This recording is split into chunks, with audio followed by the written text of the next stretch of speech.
Hi there, welcome to Appy Chips YouTube channel. I am Ambajan and today we will learn how to install this app on Mac using Homebrew, which is also popularly known as simply Brew. But before we get started, let me answer some frequently asked questions first.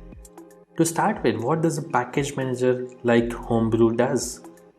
Well, a package manager lets you install, uninstall or repair apps on your Mac. A package manager is very similar to App Store on macOS or Microsoft Store on Windows operating systems, except that a package manager uses commands that you type on Mac terminal to install or uninstall different programs. Some of the popular package managers for Mac include Homebrew, Nix, and Macports. And if you are coming from a Linux background, you will feel at home with Homebrew, especially if you have used package managers like apt, pacman, yum, etc. on Linux based operating systems. Next up, is it safe to install the Mac apps via Homebrew? Short answer, yes. In fact, Homebrew is the most popular and thus most widely used package manager on macOS. Moreover, Homebrew is a non-profit member of Software Freedom Conservancy Foundation, also known as SFC Foundation. Many other open source projects like Git, BusyBox, Samba, Wine are all part of this Software Freedom Conservancy organization. Also, you might be surprised to know that Homebrew is the most forked project on GitHub and it has the largest number of contributors on its GitHub repository. Many devs at organizations like Google, Apple, Dropbox, Stripe, etc. use Homebrew to set up different development environments on their MacBooks and iMacs. Next question.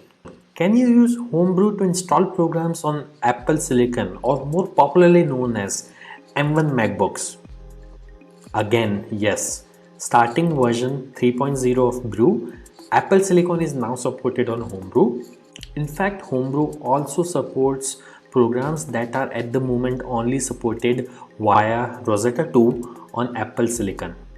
Now that I have answered your questions on safety and compatibility of Homebrew, let's get to the installation process.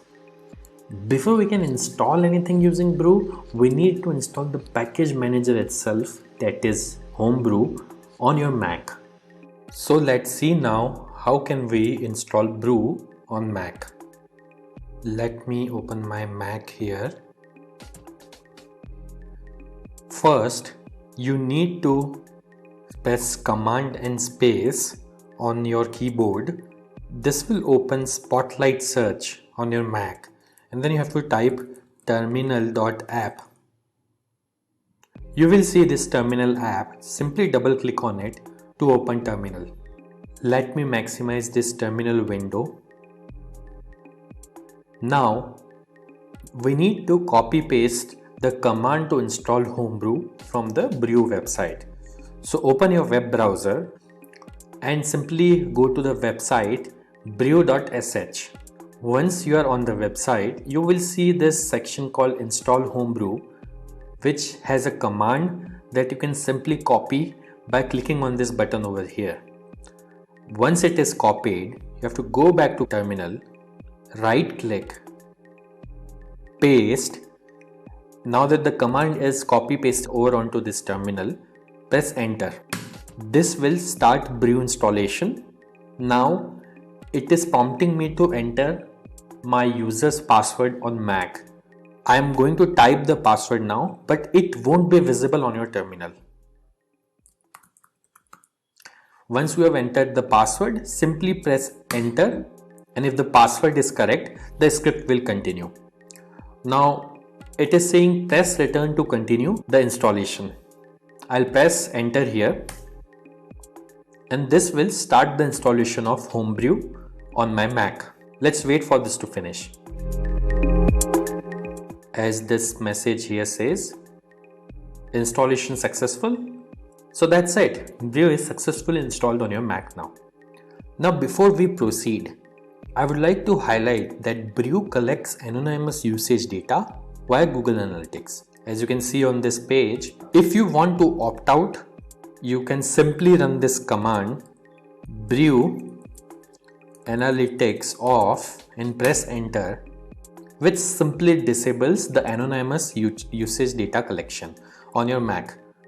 Now let's update the package database locally by pulling the metadata of the latest packages on a local map from the central brew repository. This should typically take less than a minute to complete depending on your internet connection speed. To do so, simply type the command brew update and press enter. As you can see, my local brew database is already up to date because I just installed brew on my system. Now to install the app, let's run the brew install command. Mind you, if during installation, if you're prompted to enter a password, enter your Mac user's password to continue.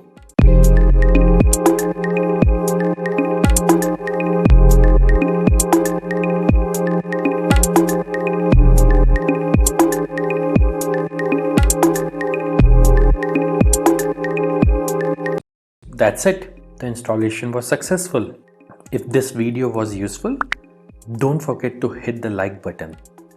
And if you faced any problems during the installation in this video, please leave a comment below and somebody from AppyChip team will reply back to you.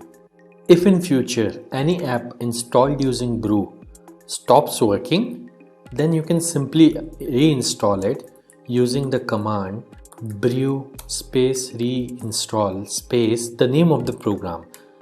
For example, I'll try to reinstall this program called Hello, which is already installed on my system.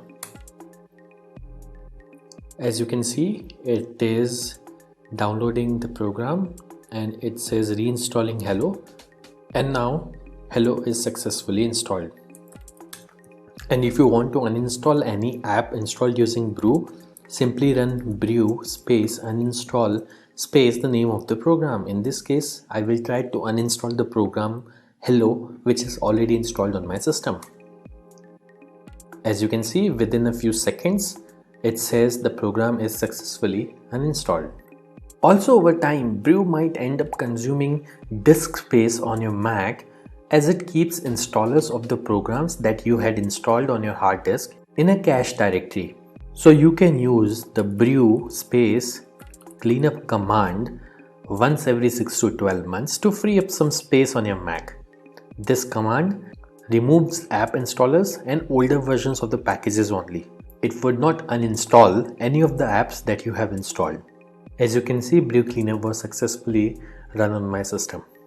So do subscribe to our channel as we have tutorials for installation of over 9,000 programs on Mac, which will come handy. If you need to install other apps on Mac in future, chances are that we have got it covered already.